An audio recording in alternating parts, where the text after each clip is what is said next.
internet 600, que fue lo que me despistó, pero aquí salieron 800. Yo tiene un multiplicador como de 1.25. Sí, porque tiene 600. Sí. Déjame yo entonces arranco. Cierra, pero espérate un momentico. Traiga María Teresa un libro para yo tenerlo. ¿Tú tienes un orden del día para leer? María Teresa, ¿tú tienes un orden del día para leer? Sí, sí, lo vas a leer.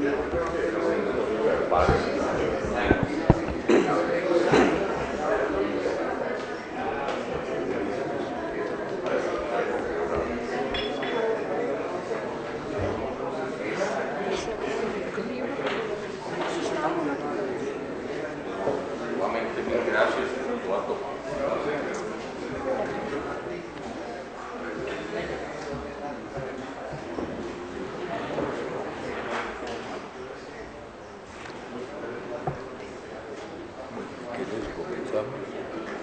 Sí, María Teresa va a leer el orden del día. Ah, bueno.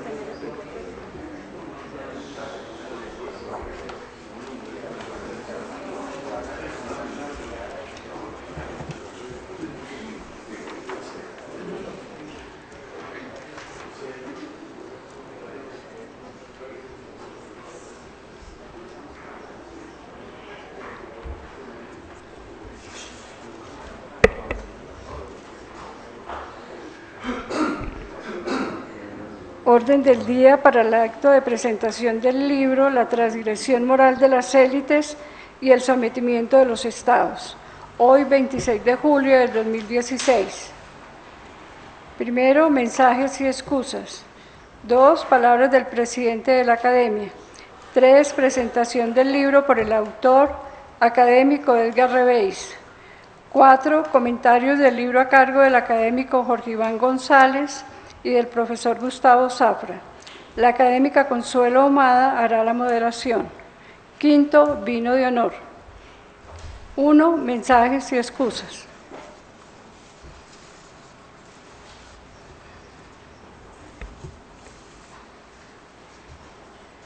Doctor Edgar Reveis.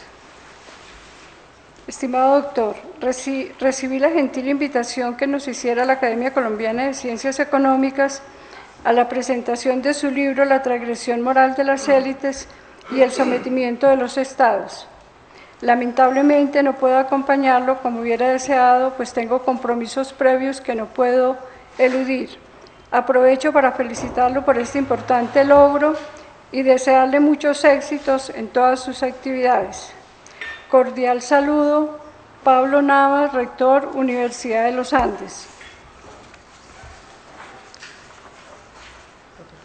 Respetado doctor Silva, agradezco en nombre de la ministra de Trabajo, doctora Clara López Obregón, la invitación que le han hecho llegar al lanzamiento del libro La transgresión moral de las élites y el sometimiento de los estados, del autor Edgar Reveis Roldán, que tendrá lugar el día martes 26 de julio del 2016 en las instalaciones de la Academia. Infortunadamente, por compromisos adquiridos previamente fuera de la ciudad, la señora ministra no podrá acompañarlos en el desarrollo de dicho acto. No obstante lo anterior, reciban un saludo muy especial de su parte. Cordialmente, Gloria Constanza González, asesora del despacho.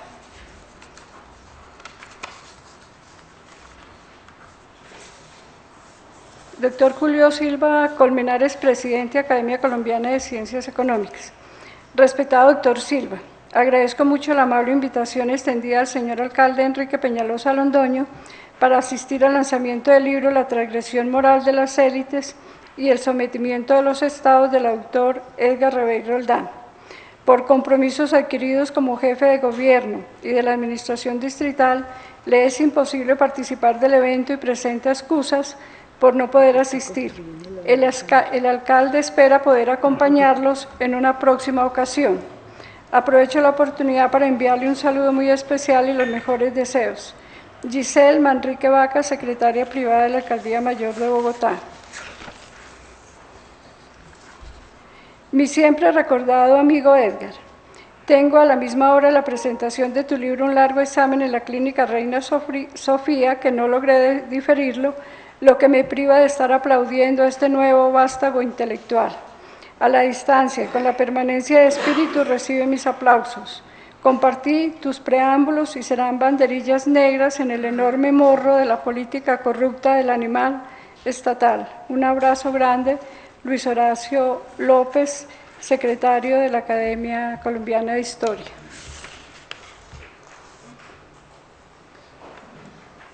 Respetados señores, en nombre del doctor Ignacio Mantilla Prada les agradezco su gentil invitación al lanzamiento del libro La transgresión moral de las élites y el sometimiento de los estados, que se realizará el jueves 26 de julio.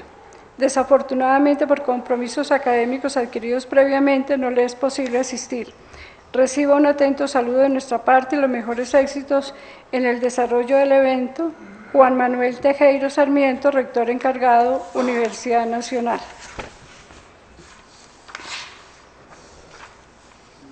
Se excusaron por la Academia Colombiana de Ciencias Económicas los académicos de número Beethoven Herrera Valencia, Mariano Arango, Roberto Junguito, Gabriel Poveda Ramos, Diego Roldán, Julián Sabogal, Francisco Tumi.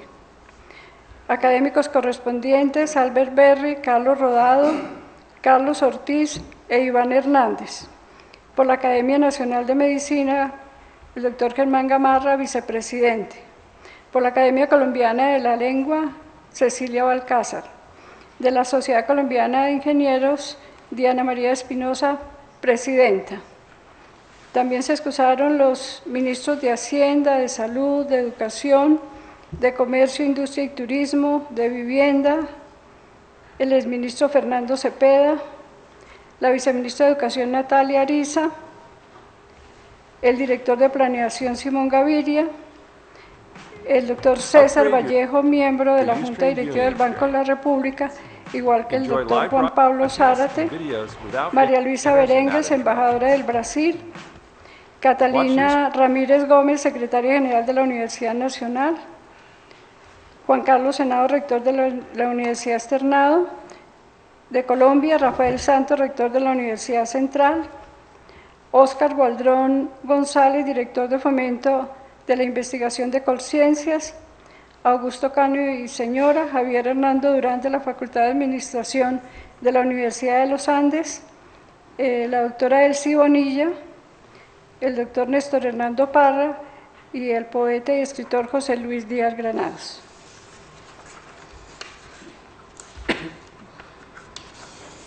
Segundo punto, palabras del presidente de la Academia. Señores académicos de las academias amigas y hermanas de la nuestra, miembros de nuestra academia, distinguidas señoras y señores.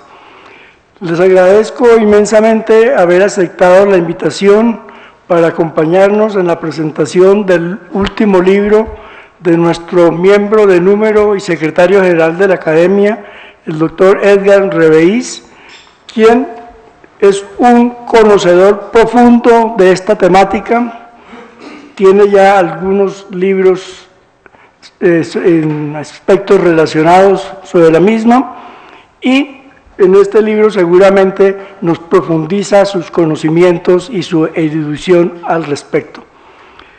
Simplemente quiero repetir el agradecimiento a ustedes y darle la palabra a nuestra académica de número, Consuelo Ahumada, quien hará la moderación de la presentación. Buenas noches para todos. Para la Academia de Ciencias Económicas y para mí particularmente es todo un honor presentar el último libro del secretario de la mesa directiva, Edgar Reveís. Este libro es, pues, por su tamaño, por su contundencia, es como culminación de una serie de publicaciones, de conferencias que nos ha venido dando en los últimos años. De hecho, nosotros ya tuvimos la oportunidad de escucharlo en la presentación de este libro hace unos 6 meses. Como ustedes saben, Edgar es una persona con mucha trayectoria muy prolífico, trayectoria académica muy prolífico, muchas publicaciones, trabajo de profesor visitante, pero también ha tenido cargos en el sector público. Toda esa experiencia la ha resumido, digamos, la ha concretado en sus publicaciones y, como decía, más específicamente en este libro, del cual nos va a hacer una presentación ahora. Edgar va a hablar por aproximadamente 30 minutos y después escucharemos a los dos comentaristas, doctor Jorge Iván González y el doctor Gustavo Zafra, quienes harán cada uno un comentario de aproximadamente 20 minutos. Empezamos entonces.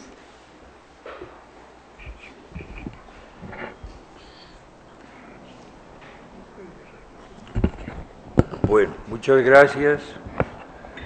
Quiero primero dar un agradecimiento a todos ustedes por haber asistido a esta sesión de presentación y muy principalmente a quienes a lo largo de muchos años han en cierta manera participado o coparticipado para que yo pueda realizar este trabajo.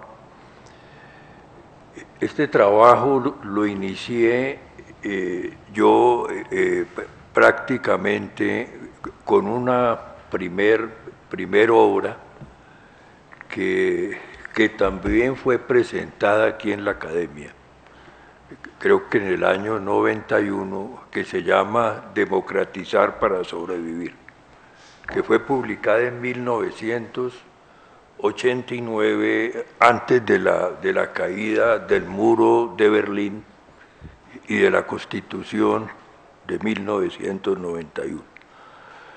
Ahí planteaba yo que Colombia necesitaba tener un sistema democrático, un sistema en el cual se eliminaran privilegios, y entonces desarrollé una primer teoría basada en hechos históricos sobre cómo era el funcionamiento de Colombia, que yo creo que fue en parte, y el doctor Zafra tal vez conoce eso muy bien porque fue constituyente, pues fue discutido y en cierta manera utilizado para la Constitución de 1991. Posteriormente, en el año 97, por iniciativa del doctor José Antonio Campo, que era ministro de Hacienda, director de Planeación, me solicitó que yo diera una visión sobre cuál era la situación de Colombia en ese momento. Y entonces escribí ese libro, otro libro que se llama El Estado como Mercado.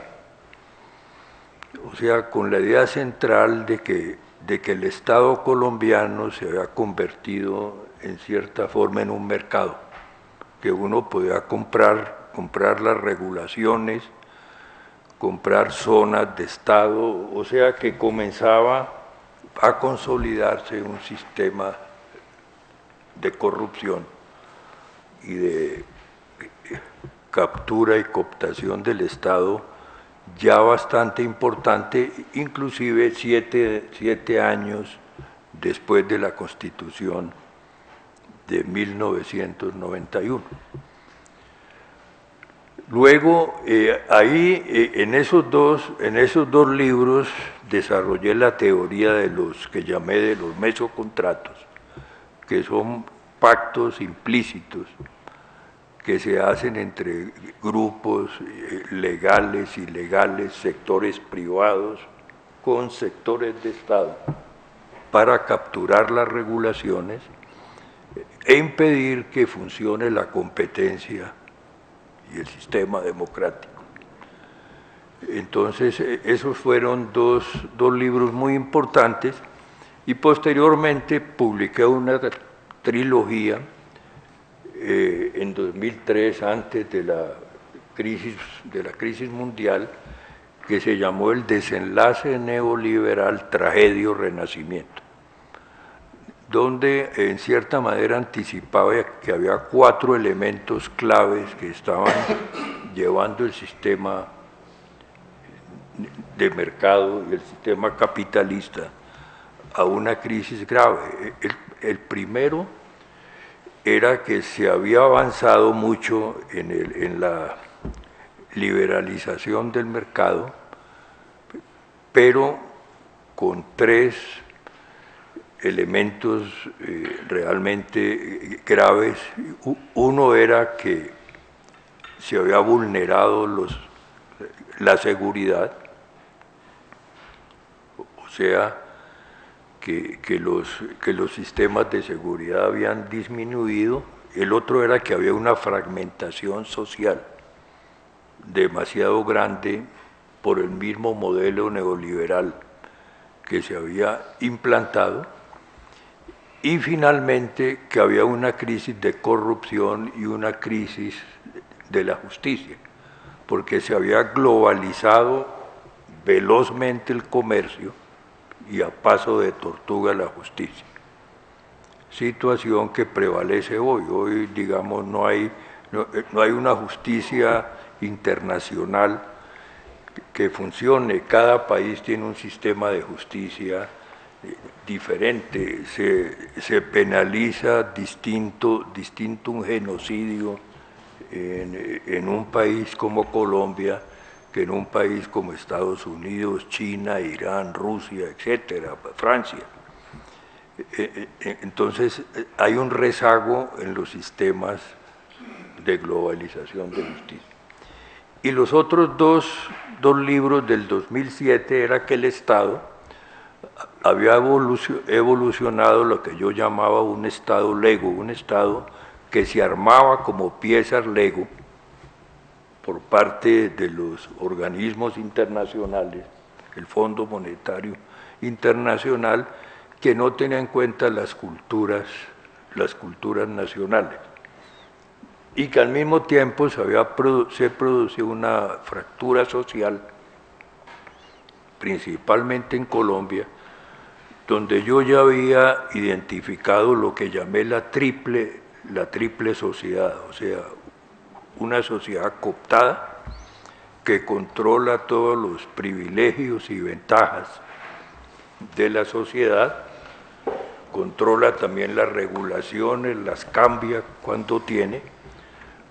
Una sociedad que llamé no cooptada o informal, que es la que realmente estaba y está sometida al mercado, que son los pequeños empresarios, los agricultores, etcétera, pequeños, todo lo que se llama el sector informal, que hoy constituye el 60% del empleo en Colombia, y una sociedad ilegal criminal que utiliza la coacción para controlar el Estado por la violencia. Entonces ahí están grupos guerrilleros, paramilitares, narcotraficantes, y apoyados por los políticos que usan, digamos, la corrupción, lo que yo en mi libro llamé las fuerzas de ocupación de la democracia. Es decir, que la democracia está ocupada por esas 4 fuerzas. Y el Estado regulador de riesgos en el año 2007, donde yo planteé como tesis general que se había evolucionado hacia un Estado que regulaba riesgos, más que querer modificar el Estado Providencia hacia un Estado que regula riesgos. Entonces, con base en esos antecedentes, la situación nueva pues me hizo pensar, dar una visión de lo que es hoy lo que yo llamo la corrupción, captura y cooptación del Estado, que más adelante lo voy a definir. En este trabajo, como decía inicialmente, pues han participado varias personas directamente. Germana Baunza, mi asistente, que trabajó 3 años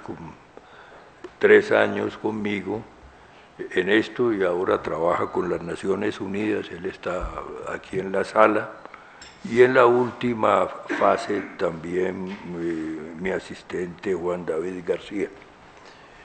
Y también ha sido muy útil el intercambio de muchos años con profesores como Jorge Iván González, que conoce muy bien el desarrollo y la evolución de mi obra, profesor Gustavo Zafra, algunos miembros de la academia, Diego Otero, Fabio Giraldo, etcétera, Julio Silva Colmenares, entre otros, ¿no?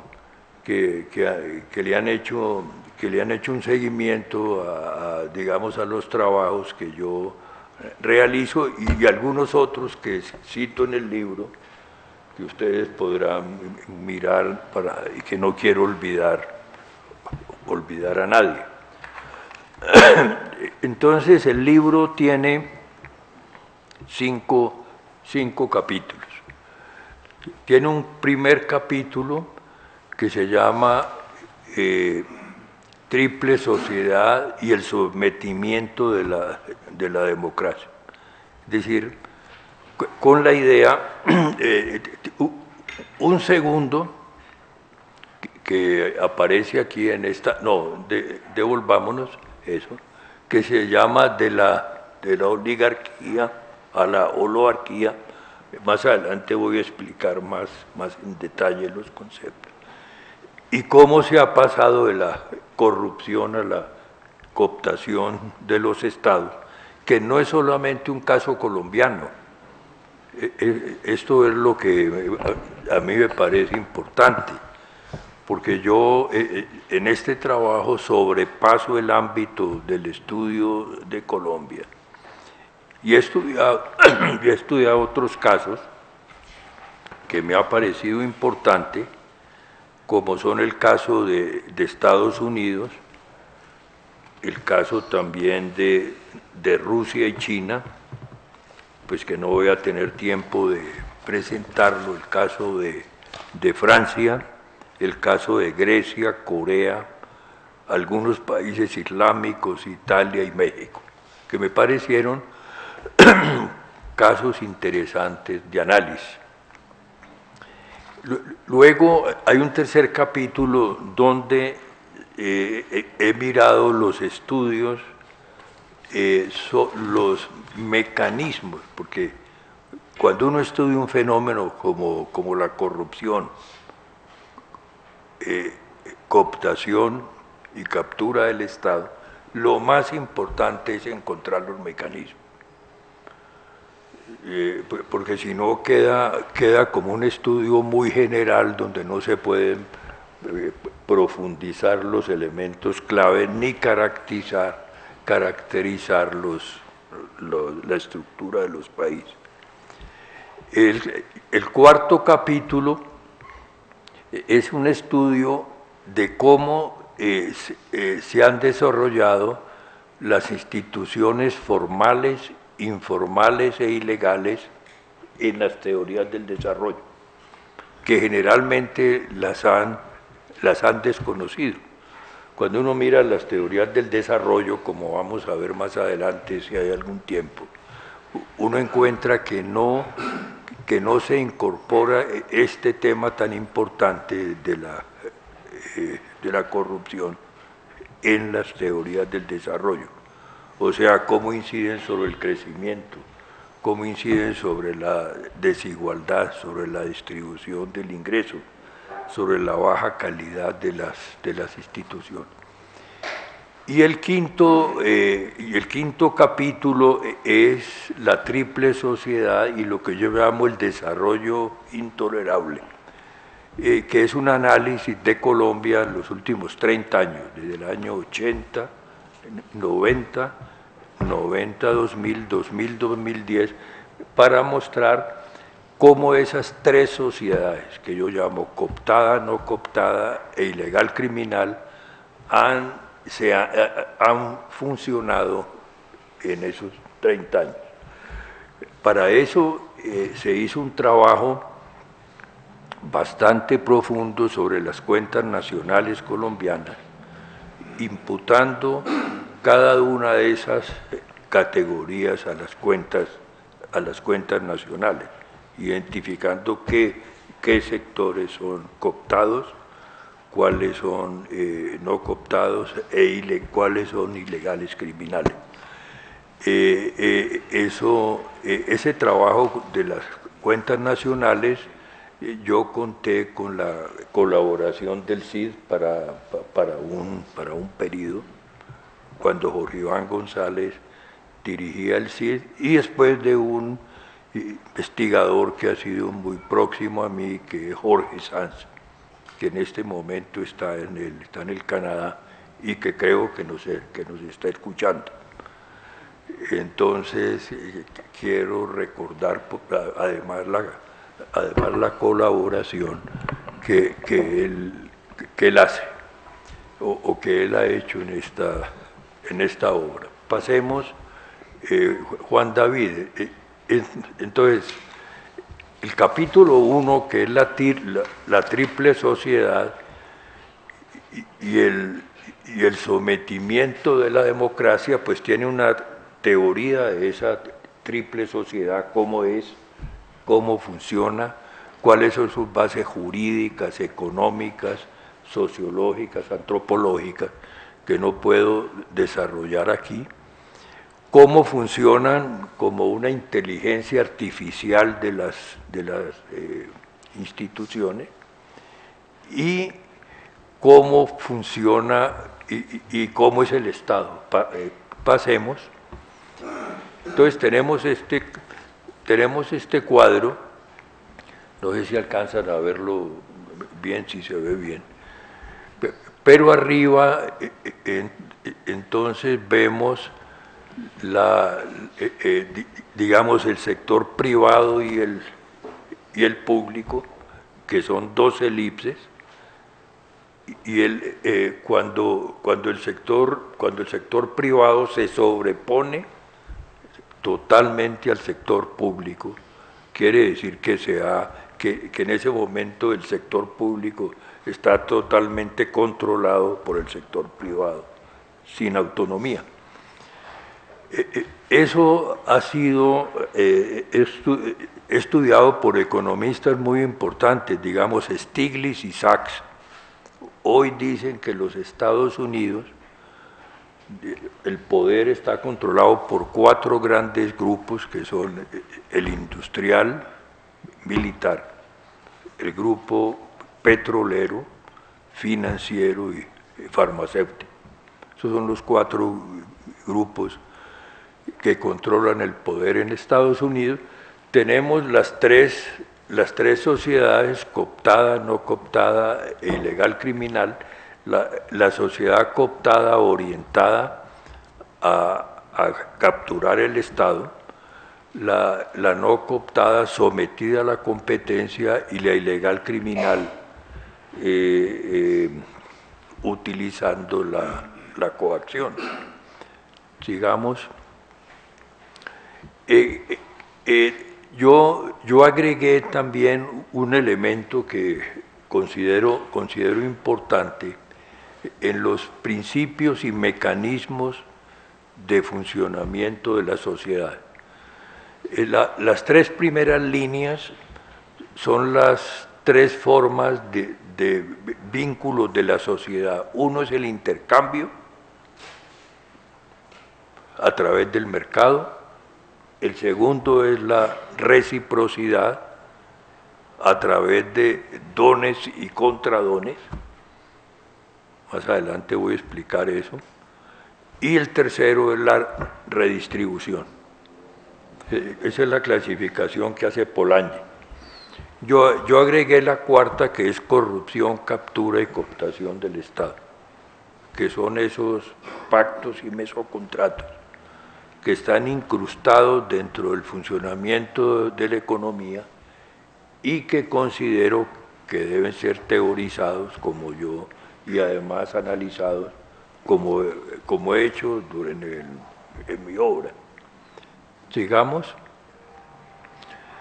Tenemos la jerarquía de los contratos en la sociedad y sus sustitutos. Ustedes ven en la parte de abajo, si ven la pirámide, tenemos los contratos civiles, laborales, después más arriba en la pirámide las leyes y los decretos, y más arriba en la Constitución. Pero esa es la parte formal, es la parte que aparece en las constituciones, que muchos países violan, y al lado tenemos, digamos, los sustitutos. Los sustitutos de los contratos formales son las rutinas, hábitos mentales, convenciones informales e ilegales, que son en Colombia muy importantes y que muchas veces reemplazan los contratos formales. Después, al nivel de arriba viene lo que yo llamo mesocontratos informales e ilegales. Y arriba la Constitución, pues que son armisticios sociales, que es lo que estamos haciendo hoy, en este momento, con las FARC, un armisticio que está cambiando la Constitución. Entonces, en muchas sociedades rigen más los sustitutos que el orden institucional. Y entre ellas está Colombia. En Estados Unidos posiblemente rige más el lado izquierdo que el derecho. Sigamos, Juan David, sigamos, porque realmente, bueno, entonces, ¿cómo se construye el Estado?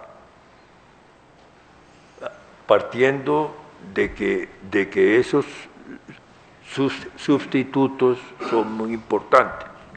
Miremos la pirámide de abajo hacia arriba, y entonces vemos que los mesocontratos de C, que es la sociedad cooptada, NC, la no cooptada, e IC, la ilegal criminal, emergen, para quienes se interesan en la teoría de la complejidad, desde abajo,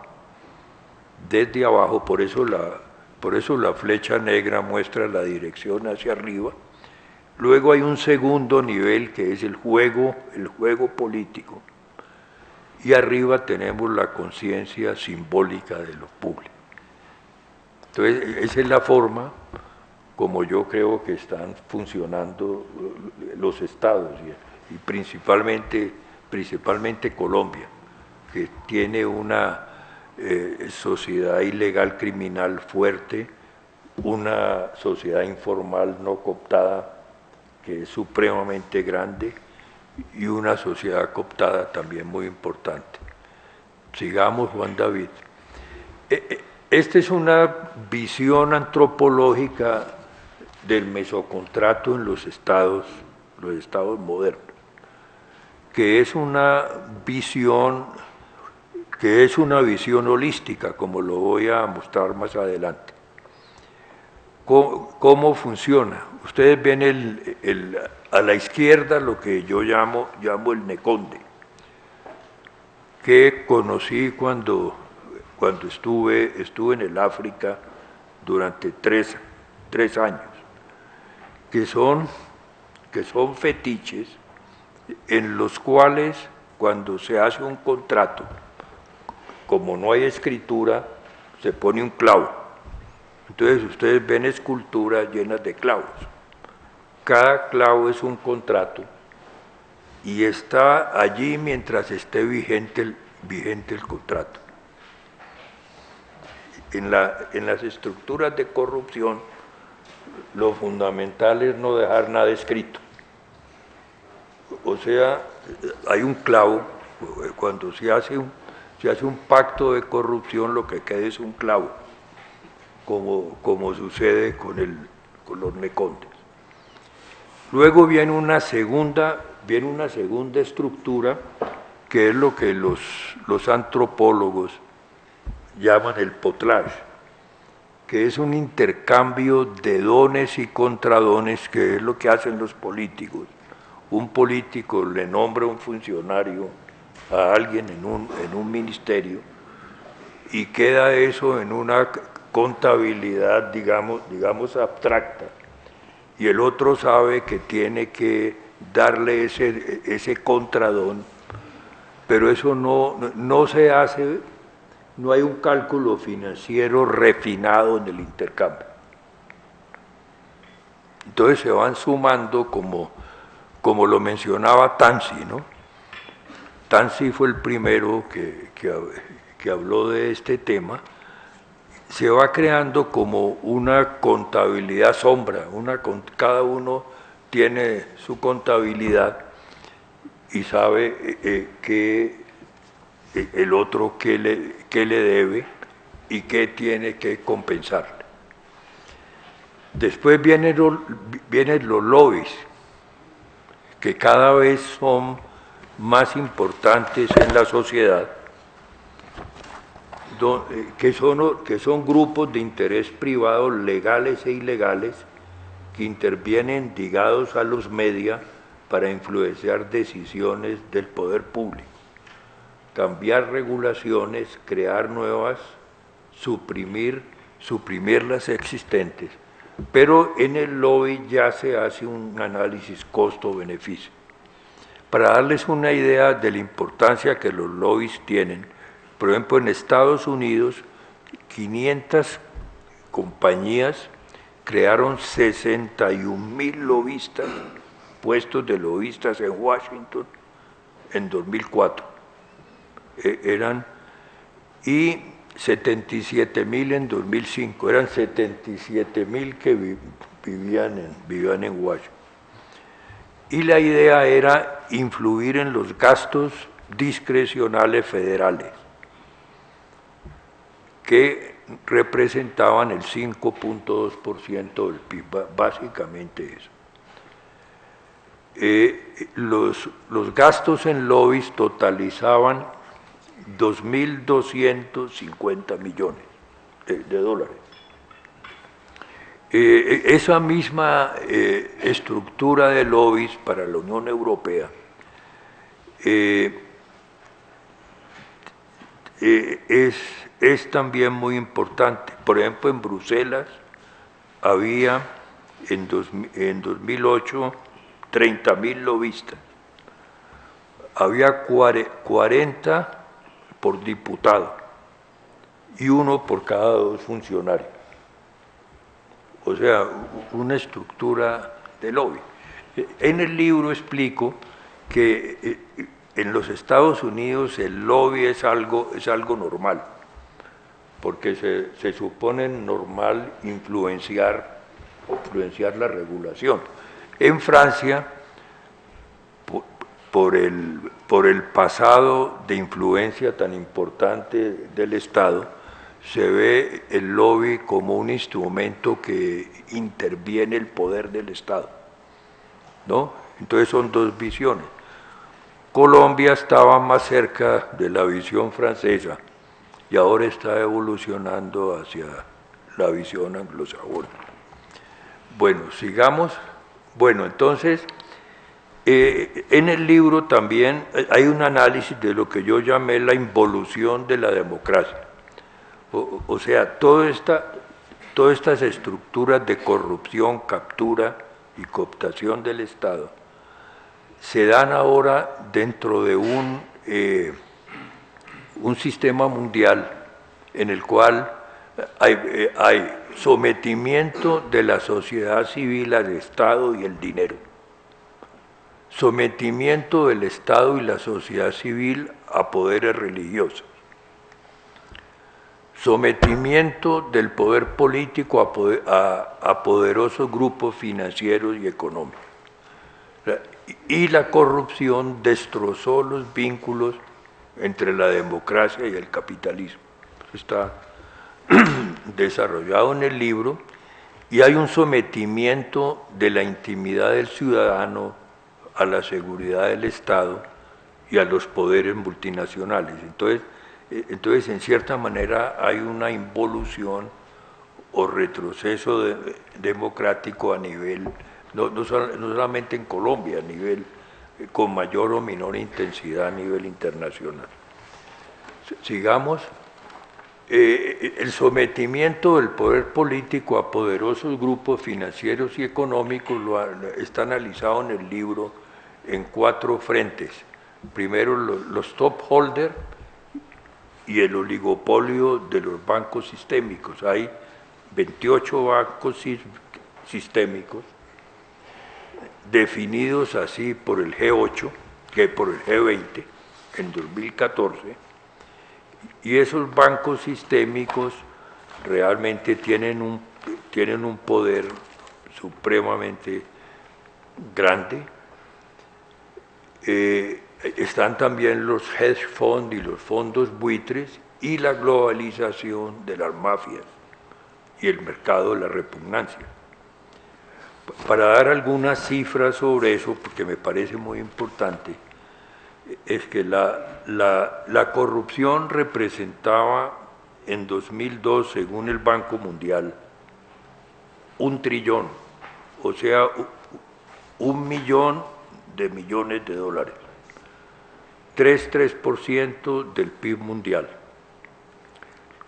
La evasión fiscal representa el 8% del patrimonio mundial de los hogares, que está en los paraísos fiscales, según los estudios de Zuckman, representa el 10% de la masa monetaria y el 50% de los flujos internacionales transitan por paraísos fiscales, 50% de los flujos.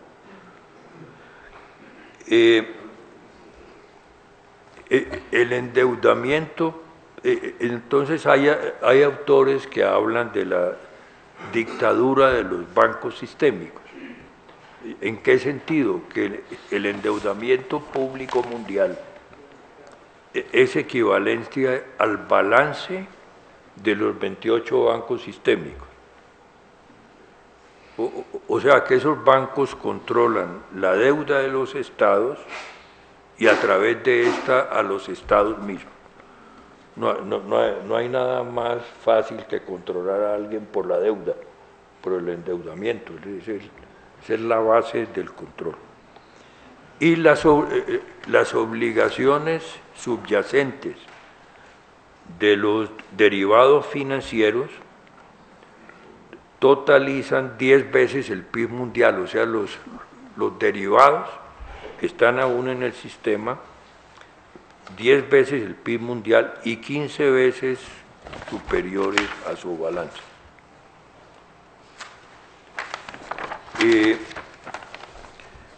Dos datos más. Por ejemplo, el patrimonio acumulado de las 100 personas más ricas en China superan 450.000 millones de dólares, o sea, 4.500 millones de dólares per cápita de esos, frente a la desigualdad. De África salen anualmente 50.000 millones de dólares y con una fuerte evasión fiscal, y los aportes de los 50 más ricos del mundo solo totalizan el 10% de la ayuda pública de cooperación internacional. Bueno, entonces, como no hay tiempo para desarrollar, tendrían que leer el libro, y es un tema pues bastante, Eso es lo importante. bastante complejo. Entonces quiero, sigamos, finalizar mostrando el método que yo, o uno de los métodos que utilicé para analizar la corrupción, la captura y la cooptación del Estado. Devuelvas un momentico. Tomé el enfoque de un filósofo norteamericano, Ken Wilber, que se llama teoría integral. Ustedes ven en las filas lo individual, el individuo, en la primera fila, y en la segunda lo colectivo. Y en las columnas ustedes van a ver interior y exterior, ¿no?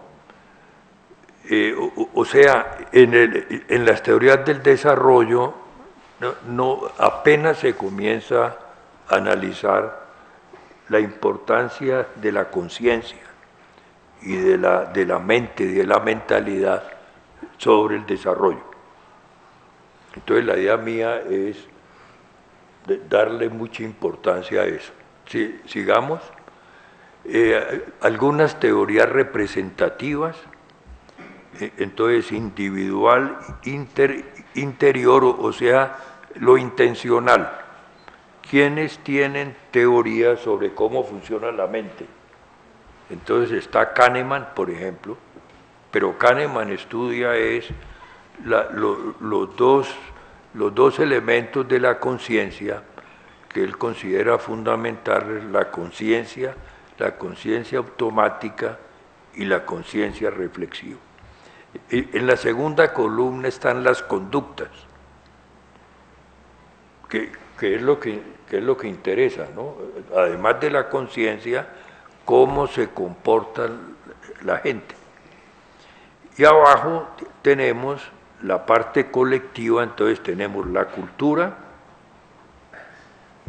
de un lado, en la parte interna, cada sociedad tiene una cultura, y lo social, que es lo sistémico. Entonces miremos, siga Juan David, cómo está analizado.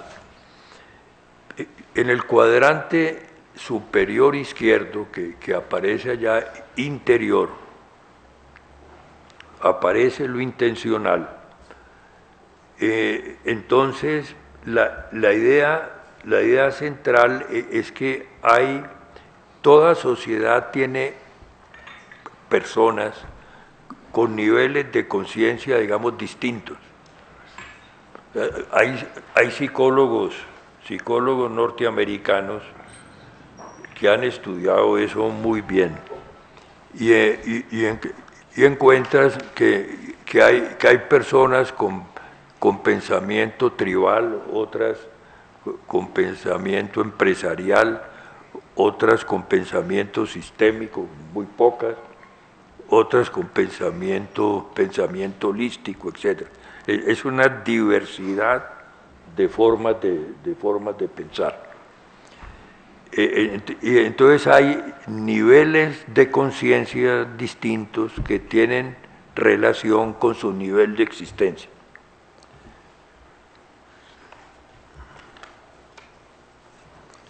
Y entonces la teoría general sería que a medida que el nivel de conciencia de una sociedad mejora o tiene un grado superior, se va volviendo más compleja. Entonces la corrupción, captura y cooptación del Estado debería disminuir, porque hay mayor nivel de conciencia. Hay países como Arabia Saudita, que tiene el PIB per cápita uno de los más altos del mundo, pero hay un nivel de conciencia que no se compadece en cierta manera con ese PIB per cápita. Entonces, esa es la visión, digamos, intencional. La segunda es el comportamiento. Ustedes ven allí, como ya les mostré, el Neconde, el Potlatch, el Loi y el mesocontrato, que en el comportamiento ustedes van a encontrar una visión holística, O sea que el Neconde, digamos, el Potlash tiene estructuras superiores a las del Neconde, pero lo incluye, como sucede con los átomos, las moléculas y los organismos. Y abajo tenemos, en la parte cultural, encontramos que hay sociedades que tienen una propensión a que los habitantes cometan delitos de acuerdo con la ventaja competitiva de esa sociedad. Francisco Tumi mencionaba pues que Colombia tenía ventajas, tuvo ventajas para desarrollar el narcotráfico, ¿no? Entonces esos son los elementos, digamos, centrales para analizar la relación grado de conciencia, sociedad y desarrollo. Bueno, y finalmente, pues para realmente no tomar más tiempo, quiero mostrar en esta gráfica que hay varios niveles de complejidad. Digamos, la corrupción, la corrupción que es la que tiene perímetro más amplio, pero un grado de complejidad, digamos menor. La captura del Estado incluye la corrupción para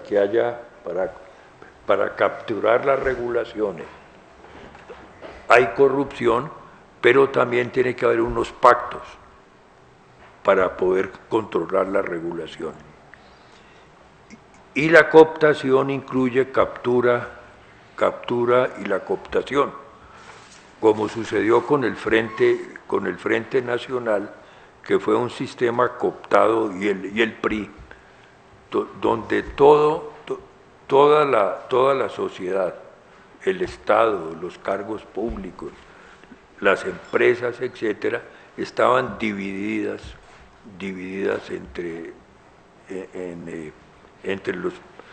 entre el Partido Liberal y Conservador, ¿no? O sea, una situación muy lejos, digamos, de la democracia. Bueno, sigamos, Juan David. Bueno, realmente aquí no tenemos tiempo para hacer un desarrollo más amplio. Devuélvase un momento.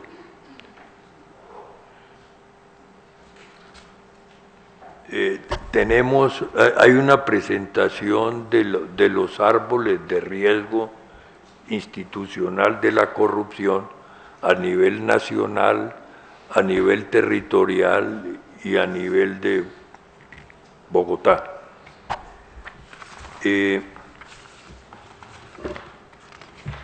Bueno, yo creo que finalmente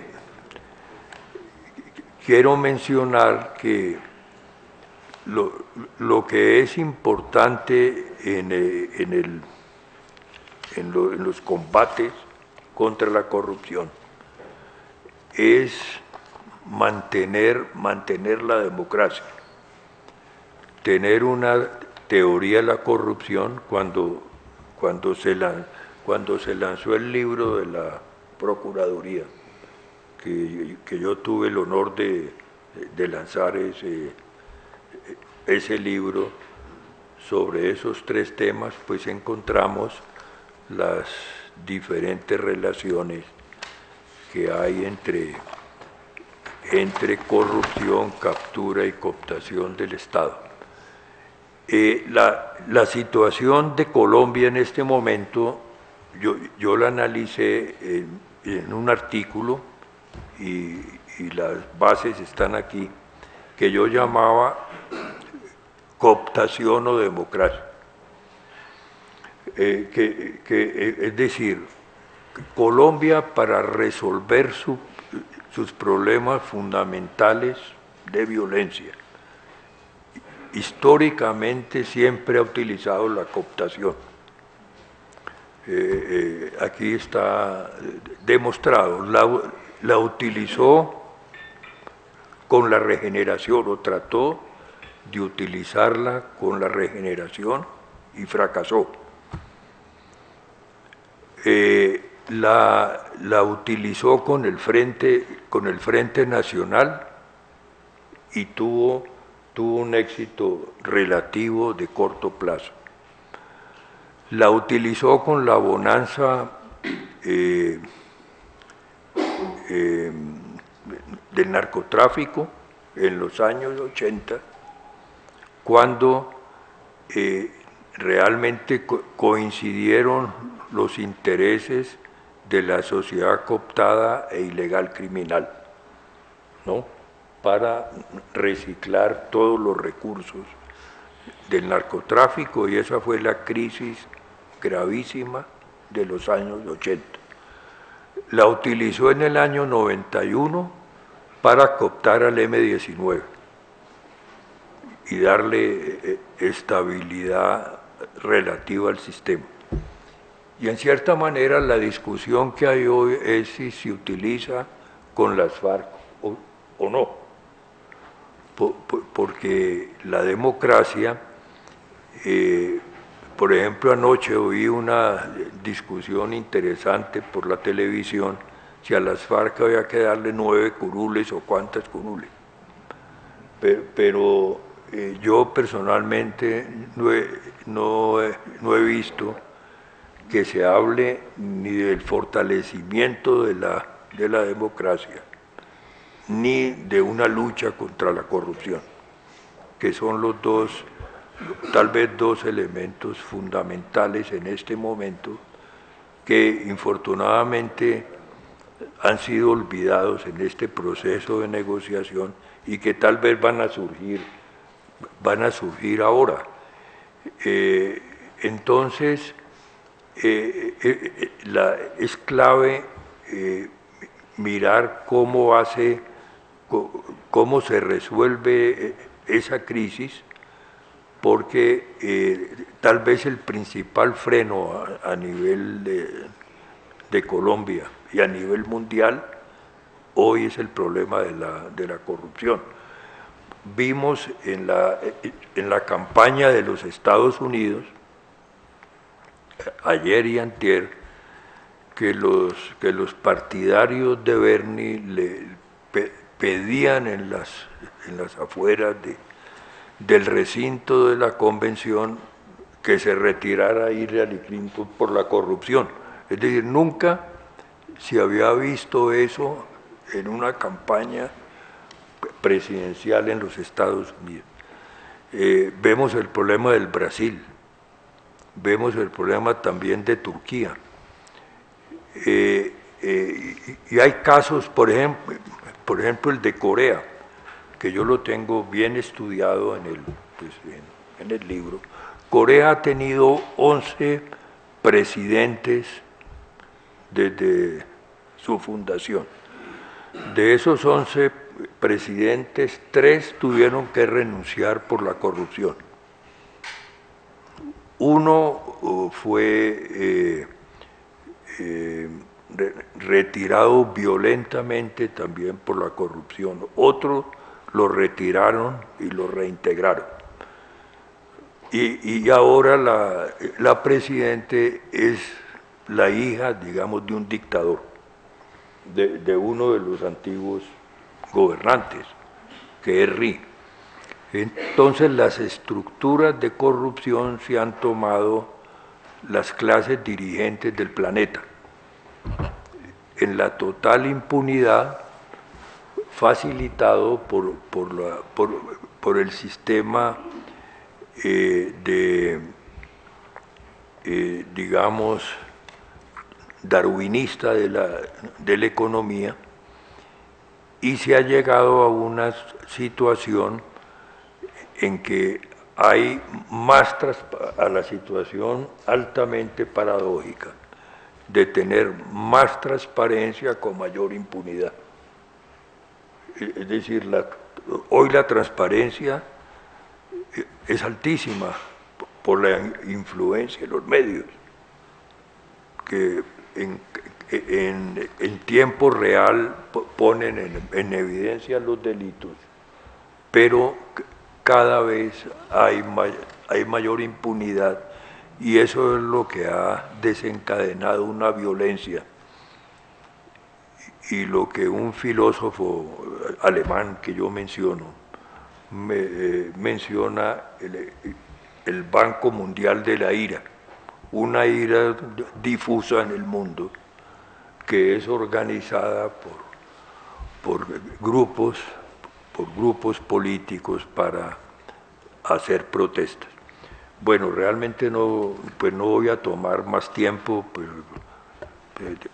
trae una presentación más amplia. Quiero también agradecer la participación de María del Pilar para montar el libro, que realmente yo he quedado muy contento con la diagramación del libro, y también de todos los que han colaborado y participado en que se pueda sacar esta obra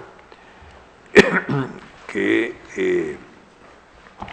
he querido darle una dimensión internacional, no solamente sobre Colombia, sino estudiamos 10 países realmente,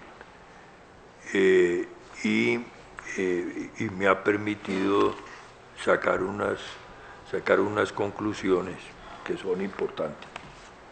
Muchas gracias.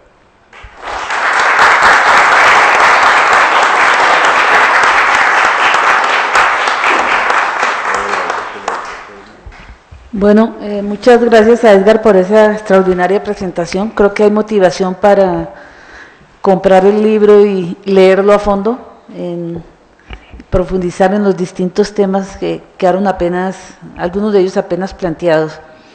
Le pido a los comentaristas que tomen 15 minutos nomás cada uno y se ajusten al tiempo. Empezamos por Jorge Iván González, miembro de la Academia y profesor de la Nacional y del Externado.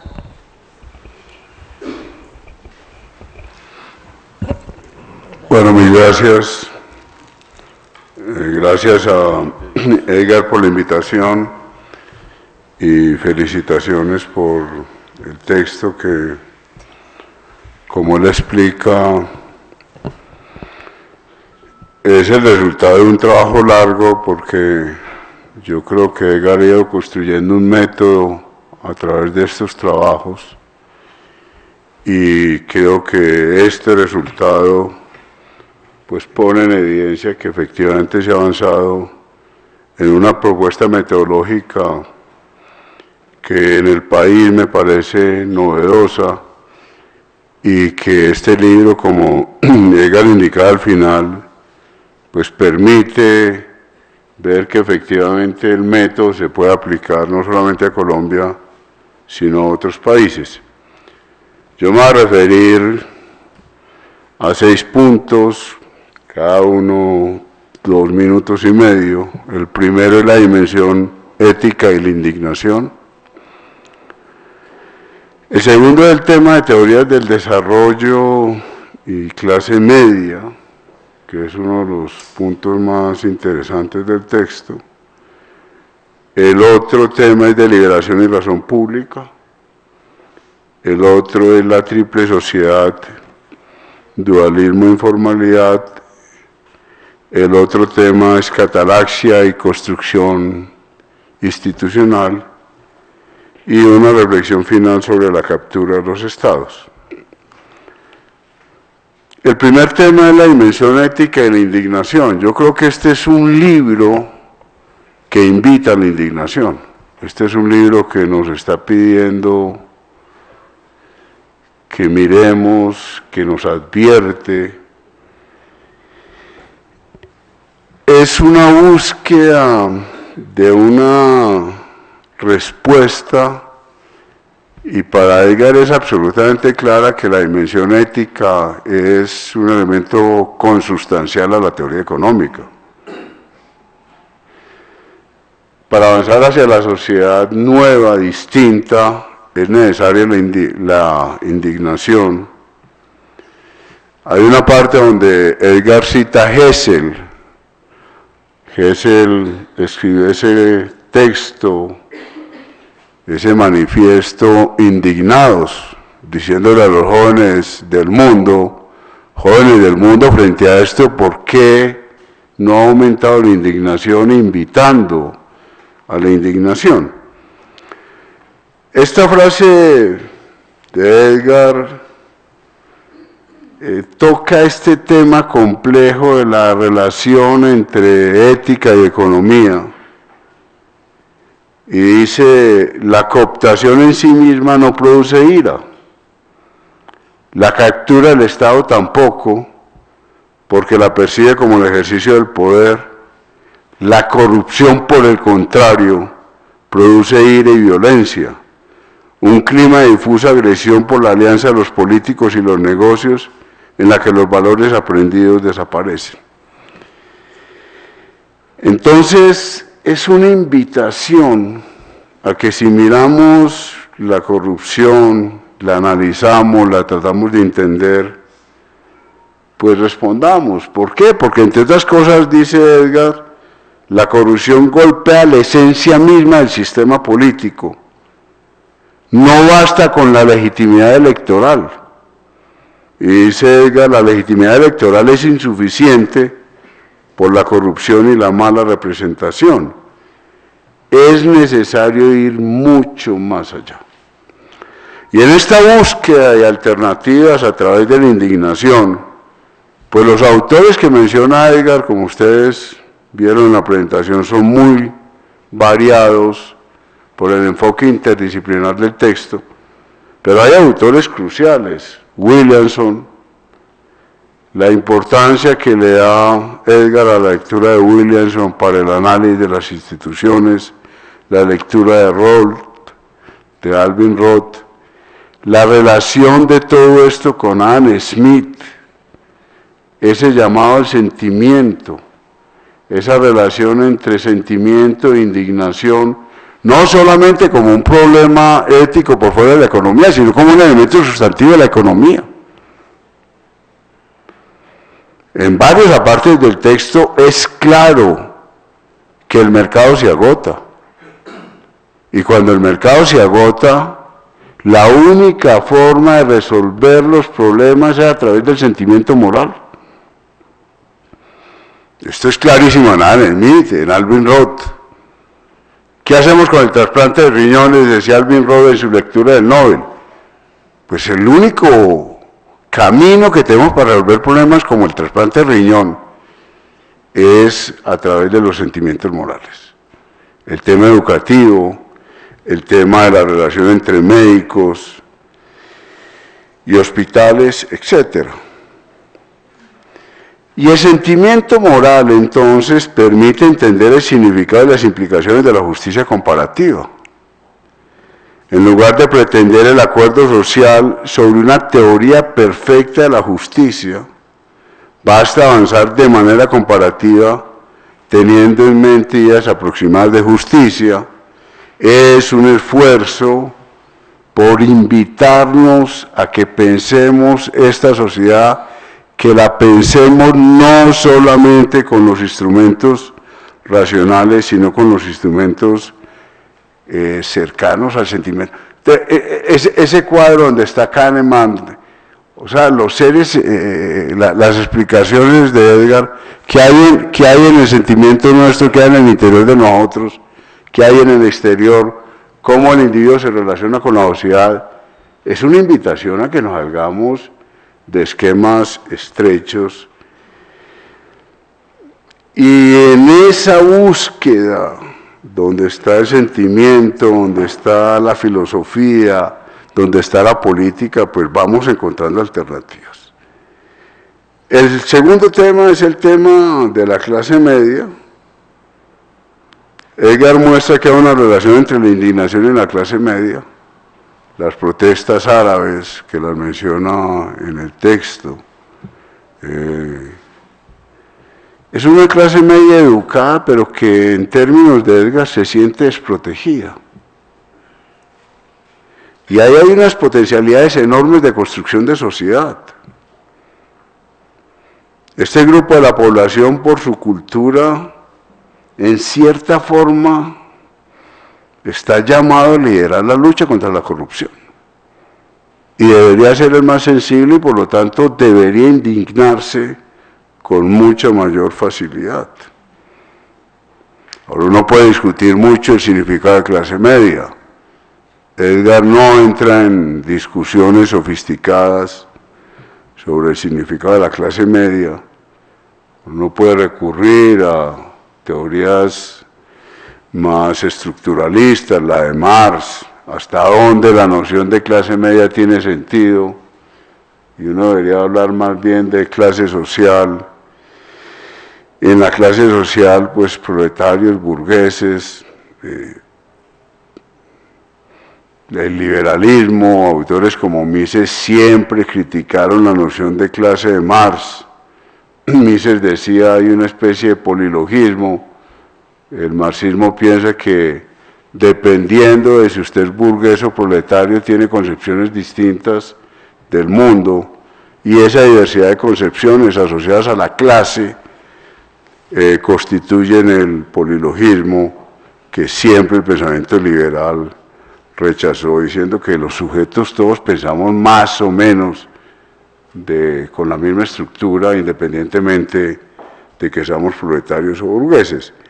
Pero de todas maneras, el punto que me parece interesante es la relación que establece Edgar entre indignación, corrupción, indignación, clase media, a través de la clase media toda la discusión sobre los temas distributivos, el problema en Estados Unidos, el problema en Europa, de la pérdida de la clase media, de la disminución de la clase media frente a la enorme concentración de riqueza, Edgar cita a Piketty, etcétera.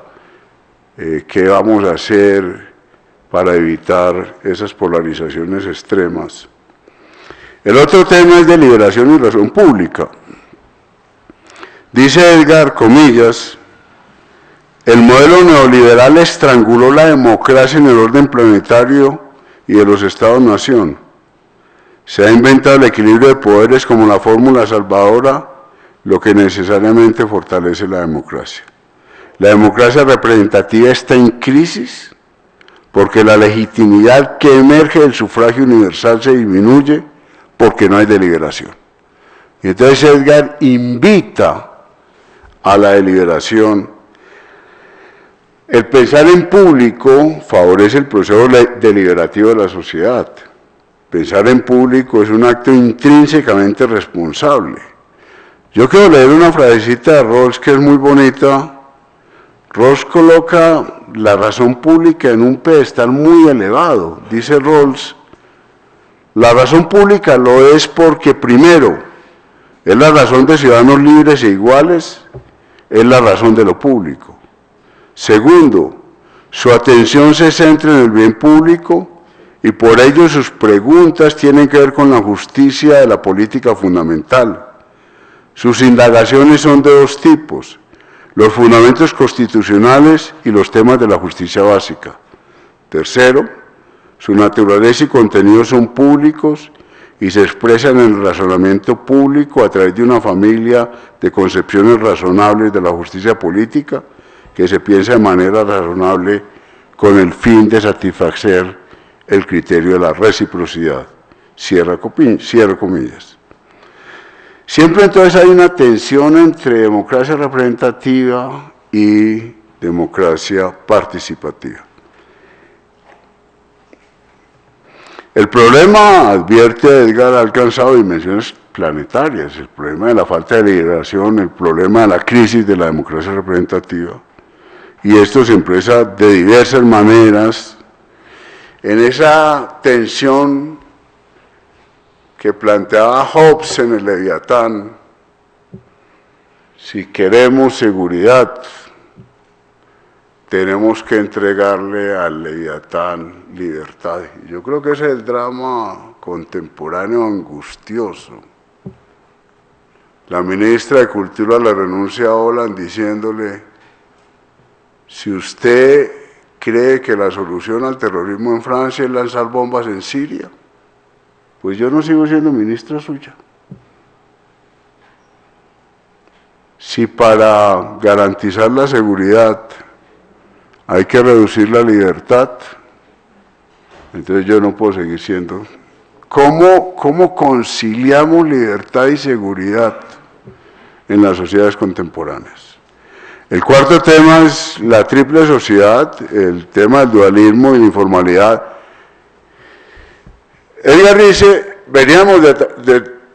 si miramos la teoría del desarrollo, pasamos del dualismo de Arthur Lewis a las discusiones sobre el sector informal, pero de alguna forma Edgar critica esas dos aproximaciones y dice la triple sociedad. Si nosotros miramos en perspectiva, teniendo los lentes de la triple sociedad, podemos resolver muchos de los problemas que estaba planteando el dualismo y que estaba planteando la teoría de la informalidad. Y yo creo que aquí hay un aporte muy grande de Edgar. Uno de los últimos libros sobre informalidad lo editó Perry con el Banco Mundial. ¿Y cuál es el punto ahí? Exclusión y salida. Hay una relación informal porque un grupo de personas, de empresas está excluida, pero hay otra opción, que es que mucha gente se sale porque la formalidad es demasiado complicada, es demasiado exigente en términos de trámites, etc. Ahora, lo que dice Edgar es, vamos más allá de esas discusiones. No es el tema de teorías dualistas, no es el tema de teorías de la informalidad o la formalidad, es más el tema de mirar desde una perspectiva mucho más integral a través de las tres sociedades. Y entonces, la triple sociedad permite captar problemas que la teoría de la informalidad trata de captar. Alta desigualdad económica, baja calidad institucional, desconfianza en las instituciones, regulaciones onerosas, baja calidad de los servicios públicos y infraestructura, baja supervisión y ejecución. El otro tema es un tema que yo he titulado Catalaxia y constructivismo institucional, a raíz de una frase de Edgar, pero que está subyacente en el libro, que a mí me parece que es uno de los puntos más apasionantes. Dice Edgar, las instituciones no son ahora producto de un proceso de prueba y error como lo afirmaba Hayek, sino que son objeto de constructivismo institucional, como aconteció con las revoluciones comunistas de los años 20 y más recientemente en los años 90 con la revolución neoliberal. Ahora las instituciones son más fáciles de capturar por quienes han hecho su diseño y reconstrucción, poniéndolas en beneficio de intereses particulares de las élites en el poder. En síntesis, lo que está diciendo Edgar, si yo lo entiendo bien, es, usted tiene la posición hayekiana, la posición austriaca, la posición de Menger, von Bauer, Schumpeter. Hay un proceso cataláctico de las sociedades a través de procesos de ensayo y error van encontrando de manera endógena el orden institucional. Y en el texto de Menger sobre el origen del dinero, Menger dice, el dinero es el mejor ejemplo de un orden institucional que no fue creado de manera discrecional por entes externos. La frase de Menger es, solo se puede entender verdaderamente el origen del dinero si aprendemos a considerarlo como una institución social, como el resultado espontáneo, el producto no planificado de los esfuerzos específicamente individuales de los miembros de la sociedad. Y entonces un poco toda la teoría austriaca dice, estos órdenes institucionales van siendo fruto de dinámicas espontáneas de los seres humanos. Y ella nos dice, no, aquí hay un constructivismo institucional.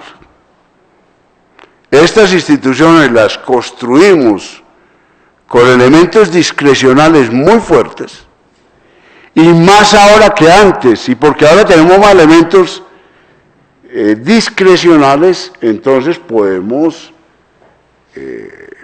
actuar y podemos crear instituciones a la maña de cada uno de nosotros, y entonces las posibilidades de corrupción son mayores. El tema entonces, yo creo que es de los temas absolutamente, hasta dónde planificamos, hasta dónde creamos instituciones conscientemente.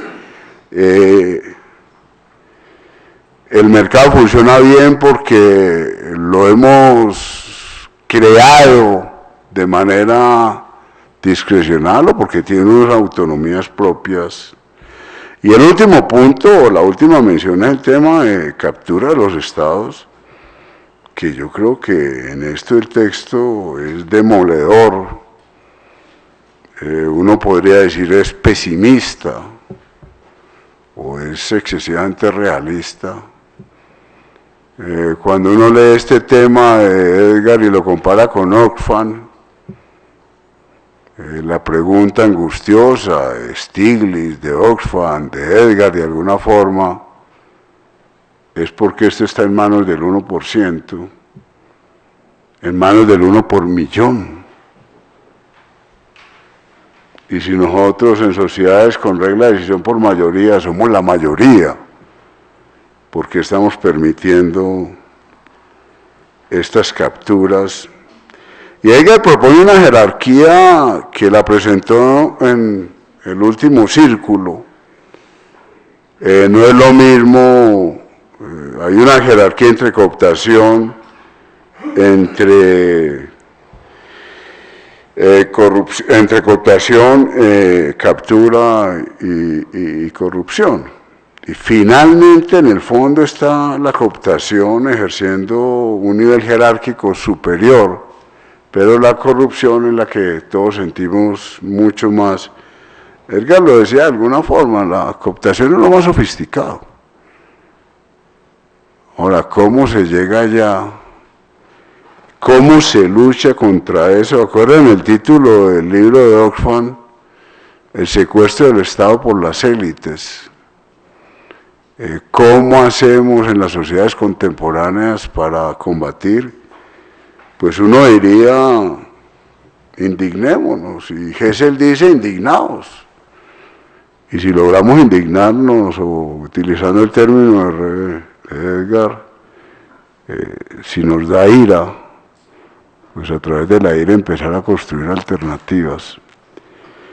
Entonces yo creo que, pues me disculpa Edgar por la parcialidad, por escoger unos temas, porque es injusto con una obra de estas dimensiones, pues decir uno, esto es lo que me parece relevante, porque realmente el texto da para muchísimas discusiones y para muchísimos análisis distintos, y yo espero pues que en nuestras facultades de economía, en nuestros análisis, este texto se utilice desde el punto de vista metodológico. El hecho de que Edgar logre ir construyendo unas secuencias de mediciones empíricas de la sociedad cooptada, no cooptada y legal, pues creo que nos dice es posible utilizar los datos y es posible organizar, además de toda la reflexión conceptual, unas tendencias que son clarísimas. La caída de la sociedad ilegal en estos últimos años es clarísima frente a otras dinámicas, entonces es posible interpretar y cuantificar, y en eso creo que Jorge Sáenz ha jugado un papel crucial para ayudar a organizar los datos y mostrar que las cuentas nacionales se pueden leer de una forma completamente distinta. Bueno, muchas gracias, Consuelo.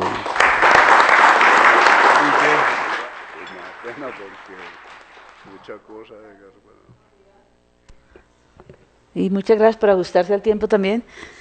Terminamos con los comentarios del doctor Gustavo Zafra. Gustavo Zafra no es economista, sino abogado. Fue decano de Derecho en la Javeriana, donde también profesor titular. Bueno, Gustavo. Muy amable. Bueno, señores miembros de la Academia Colombiana de Ciencias Económicas, señor doctor Edgar Reveis Roldán, señora Eliane Herol de Reveis, señores panelistas, Consuelo, señoras y señores. Me siento muy honrado al haber sido invitado por el autor del libro que hoy presenta la Academia, inicialmente titulado Cooptación o Democracia, la transgresión moral de las élites y el sometimiento de los estados. Ahora veo que el título final es La transgresión moral de las élites y el sometimiento de los estados. Como quiera, que solo soy un abogado administrador público y no un economista para ser parte de este diálogo. Los vínculos de familia que me unen al autor hacen más grato este momento porque recuerda mi infancia en la casa de mi tía Mary Roldán de Reveis y su esposo Karim Reveis, que siempre nos protegieron con su afecto y la especial solidaridad con mi familia y en particular con mi madre en momentos de dificultades. Tratar de comentar este monumental esfuerzo enciclopédico de Edgar Reveis, que de alguna manera, al modo del Aleph, sintetiza y densifica toda la masa gravitacional del tema de la captura, la corrupción y la cooptación del Estado en el planeta Tierra por unas élites insolidarias, autoritarias, engañosas, es tarea a desarrollar, como ya lo ha dicho Jorge, por muchos años y en muchos foros. Si Edgar Reveis ha pretendido, en un gesto científico y académico que lo honra y enaltece, hacer el cierre de su labor investigativa con esta obra capital, los que lo conocemos sabemos que seguirá concitándonos y provocándonos con su pluma en frentes parecidos durante otros años. En el homenaje que hace corto tiempo le hicieran sus pares, colegas y discípulos en el hogar de Uniandinos, él, dentro de su sencillez que todos conocemos, soltó con pudor una imagen que le recordaba a su madre de cómo a los 7 años de edad, cuando los sábados y domingos los demás pensábamos en jugar, él pedía que lo llevaran a las aulas del San Luis Gonzaga a sentarse en su pupitre escolar a trabajar. Lo ha hecho toda la vida, con un compromiso ejemplar de su esposa aquí presente. Pero entremos en materia. La obra de Edgar Reveis muestra una constante indagación de denuncia del abuso del poder político, económico, militar, religioso y social. Lo hace con instrumentos analíticos que combinan los clásicos con los heterodoxos e innovadores, dentro de ellos muchos de creación del autor, como el de mesocontratos, captura, tasa de cambio moral, fetiches africanos, europeos y americanos del poder, fruto de su vasta experiencia de ser uno de los pocos colombianos que puede decir que recorrió 4 de los 5 continentes en sus pesquisas, no solo como investigador, sino como protagonista de políticas públicas de muy diversa índole, de teoría económica, social, ingeniería pública, estadística, antropología y sociología. Tan polimorfa experiencia vital le ha permitido desarrollar una visión transdisciplinar muy difícil de igualar y aún de seguir en muchos de sus encriptados análisis. Basta ver las gráficas que vimos aquí todos para saber lo complejo que es estudiarlo. Con la modestia de mi instrumental hermenéutico más de carácter jurídico, quiero a manera de fracking aproximarme a algunos de los pliegues de la obra. Igual que Jorge, pues obviamente es imposible referirse a todos. En efecto, el autor desnuda el doble juego del capitalismo que con el pretexto de proteger el derecho de propiedad, la libre empresa y la libre competencia, en la práctica ha sustituido el Estado por el poder de las multinacionales, los grandes capitales que invaden en tiempo real los sistemas financieros y económicos, poniendo en jaque las sociedades civiles que padecen estos juegos satánicos. Este poder se coaliga con los partidos políticos, los gobiernos, los gremios, la sociedad cooptada, como la denomina, la informal no cooptada que termina plegándose para poder sobrevivir, la abiertamente ilegal, y las mezclas polinómicas de ellas, mafia, mano negra, empresa criminal organizada, transnacional, que mueven su poder en las sombras que los sistemas legales premeditadamente crean o toleran.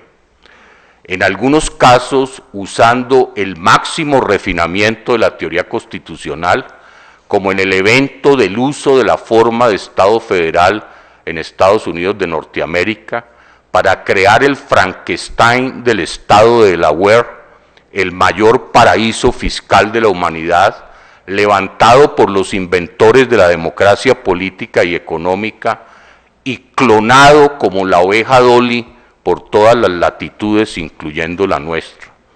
Tal cuadratura del círculo se expresa con mayor impudicia en el caso de Panamá, ese Estado artificial que un exdecano de Derecho, exsecretario de Guerra y de Estado de Teodoro Roosevelt, y además Premio Nobel de la Paz de 1912, el señor Elihu Root, justificaba con la tesis del derecho natural atribuido monopólicamente a los Estados Unidos de América para garantizar en nombre de Dios la conexión de dos océanos que una supuesta república bananera, que todavía no lo era, llamada Colombia, impedía con sus 33 guerras civiles.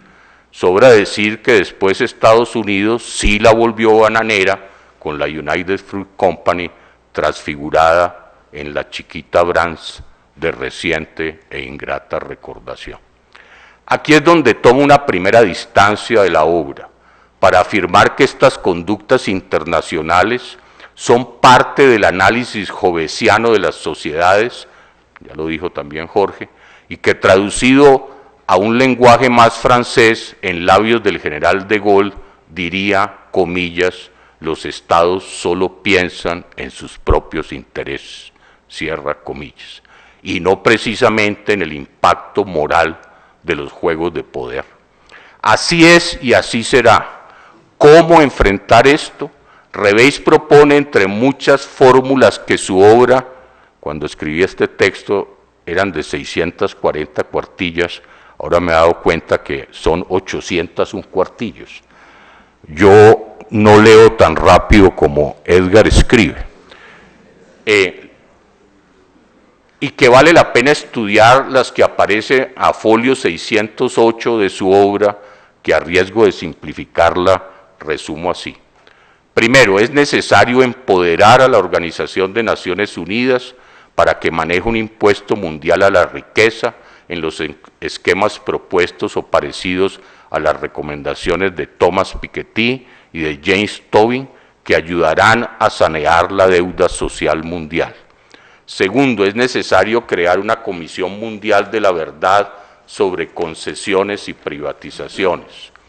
Tercero, es necesario crear, a semejanza de la Corte Penal Internacional, una Corte Mundial Antimonopolios y de Abusos de Posición Dominante.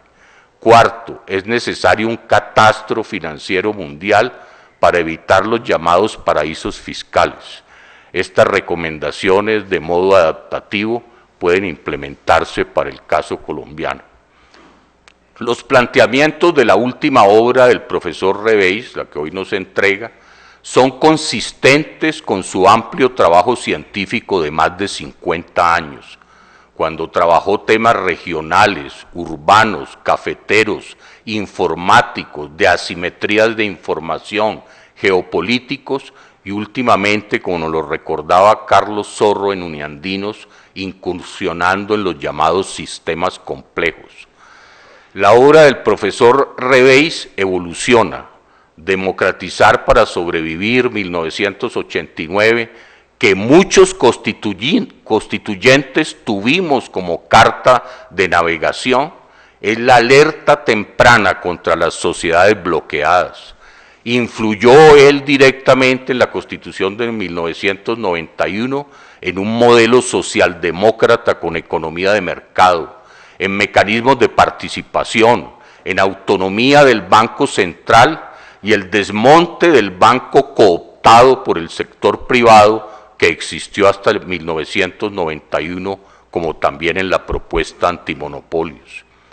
El Estado como mercado, 1997, desarrolla más abiertamente el tema de la cooptación y captura del Estado.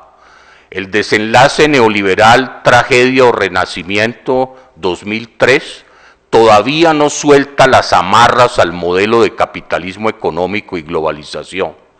Puede leerse como una contradanza en el tema, reconociendo los avances de los TLC, la seguridad democrática y por otro lado los riesgos del modelo. Es un tratamiento de dos vías del modelo. El punto de inflexión es más, como lo dirá en su última obra, drama que tragedia. La tragedia tiene una dignidad, los dramas tratan de simularla. La historia del neoliberalismo tiene más de zarzuela y bufonería, como lo expresa más claramente en esta obra que nos entrega hoy sobre las élites transgresoras. Estas terminan dejando al Estado como regulador de riesgos, 2007, sustituyendo realmente su soberanía. El Estado lego y la fractura social, 2007, comprueba la dependencia de las transnacionales y de los organismos multilaterales, Fondo Monetario, Banco Mundial, que ya no formulan políticas de largo plazo y colectivas, sino recetarios de coyunturas ad hoc.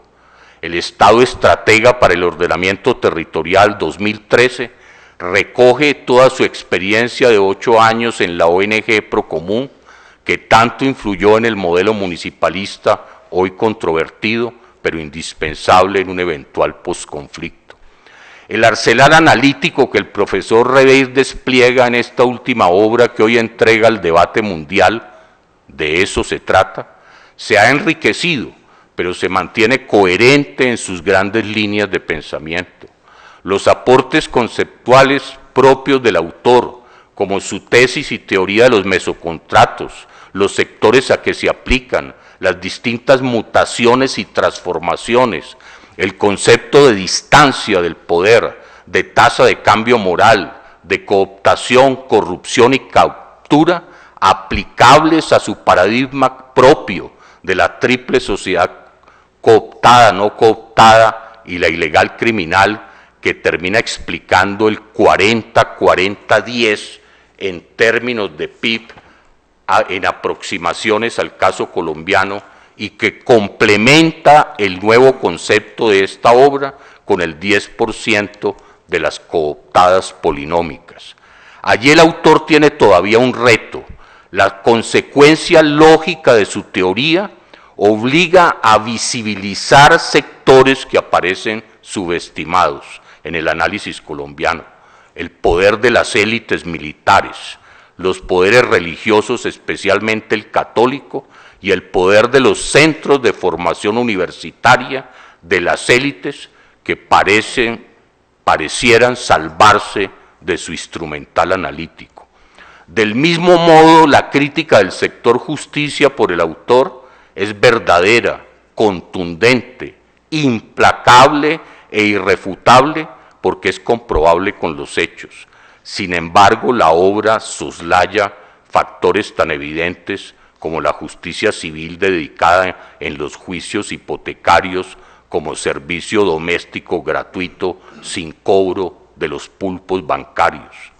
Esta Minerva y Atenea de la justicia colombiana, que antes del Holocausto de 1985 fue respetable, está cooptada hoy, aún más por las élites financieras, y además tratada como cenicienta por los ministros de Hacienda, por lo general provenientes de estas élites económicas que le han dado a la justicia social tratamiento de pobre vergonzante. Cuando desde la economía los derechos fundamentales son tratados como subsidios y no como componentes esenciales del derecho a la dignidad humana, la tentación del discurso que la justicia social es tiranía social se vuelve cliché. Si bien la obra profundiza sobre el tema de los derechos humanos y sus índices de medición alternativos, la conclusión implícita que economía, derechos y democracia no necesariamente se están legitimando recíprocamente, sino más bien interfiriendo, cuando se analiza tanta evidencia estadística como la de la obra, hace nacer muchos interrogantes sobre el equilibrio estratégico de la Realpolitik construida históricamente sobre los estados y la famosa paz de Westfalia. Con ello, desde esta academia, que ha mantenido la ciencia de la economía política como campo de saber y conocimiento, es importante que el lenguaje de los derechos humanos se lea en contextos de democracia y civilización y no solo de escenarios de conflictos armados internos.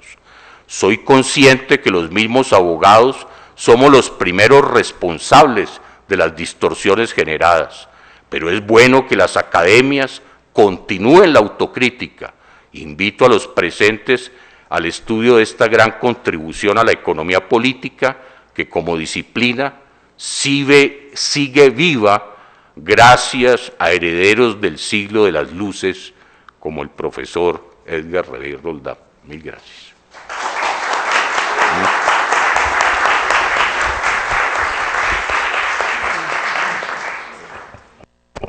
Bueno, muchas gracias a Gustavo Zafra y ahora los invitamos al último punto, que es la copa de vino.